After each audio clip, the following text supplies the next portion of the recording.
সকাল থেকে এই ট্রেন্ডে বিভিন্ন নেতা নেত্রীরা আসছে, মন্ত্রীরা, এমপিরা আসছে।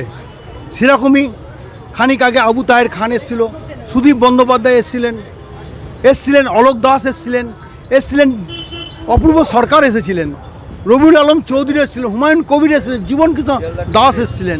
এবারে এসছেন স্নেহাশিস দা, স্নেহাশিস দা ট্রান্সপোর্ট মিনিস্টার, উনি আমাদের মধ্যে এসছেন। সেটা শুনবো।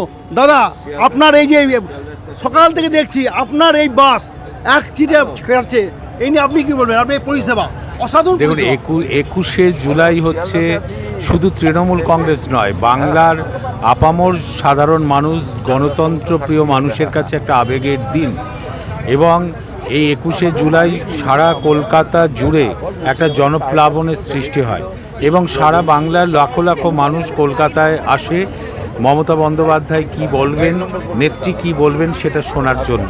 তেমনি এখনই এই গতকাল পরশু থেকেই উত্তরবঙ্গের বিভিন্ন জেলা থেকে আমাদের দলীয় কর্মীরা এবং সমর্থকরা আসছে এবং তারা আমাদের কলকাতায় তাদের রাত্রিযাপনের বন্দোবস্ত আমরা করেছি।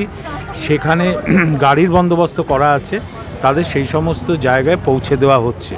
আগামীকাল উত্তাল হয়ে উঠবে এই কলকাতা শহর এবং এই শহীদ 13 যে দিবস, যে 13 জন যুবক যে জীবন দিয়েছিল 1993 সালে একটা আন্দোলনকে কেন্দ্র করে মহাকরণের চারপাশে মমতা বন্দ্যোপাধ্যায়ের নেতৃত্বে সেদিন যে মানুষগুলো জড়ো হয়েছিল, লক্ষ লক্ষ মানুষ, তার সেই মানুষের মধ্যে 13 জনকে নির্বিচারে গুলি চালিয়ে হত্যা করেছিল বামফ্রন্টের পুলিশ এবং তাদের যে জীবনদান সেটা ব্যর্থ হয়ে যায়নি।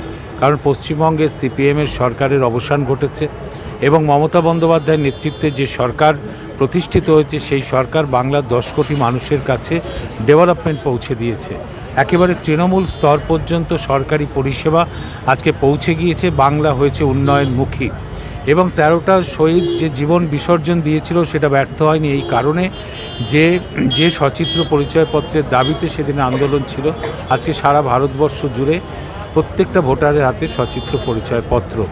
তাই মমতা বন্দ্যোপাধ্যায়ের নেতৃত্বে সেই আন্দোলন আজকে সফলতা পেয়েছে। আমরা স্মরণ তো করতেই হবে তাদেরকে, যে 13 জন জীবন দিলেন, তাদের সেই লড়াই বৃথা হবে না। যতদিন ভারতবর্ষে গণতন্ত্র থাকবে ততদিনই কোনো না কোনো মানুষ এই 21শে জুলাই স্মরণ সভা তারা স্মরণ করবে এই 13 জন শহীদ যুবককে। দাদা, এবারের লোকসভায় তৃণমূলের জয় জয়কার, তারপর যে কটা উপনির্বাচন হলো বিজেপির কাছ থেকে অনেক কটা সিট ছিনিয়ে নিলেন। এবারে কি ঐতিহাসিক জনসভা?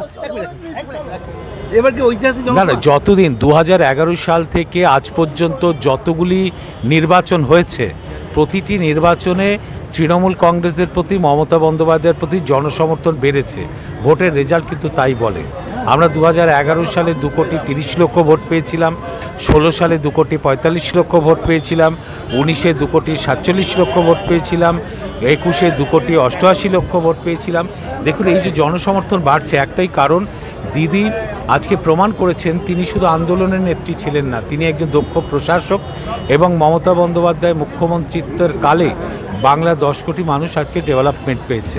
একদিকে ইনফ্রাস্ট্রাকচার তৈরি করেছি, আবার পাশাপাশি অজস্র সামাজিক সুরক্ষা প্রকল্পের মাধ্যমে একেবারে সাধারণ মানুষের কাছে খাদ্য, শিক্ষা, চিকিৎসা এগুলো পৌঁছে যাচ্ছে।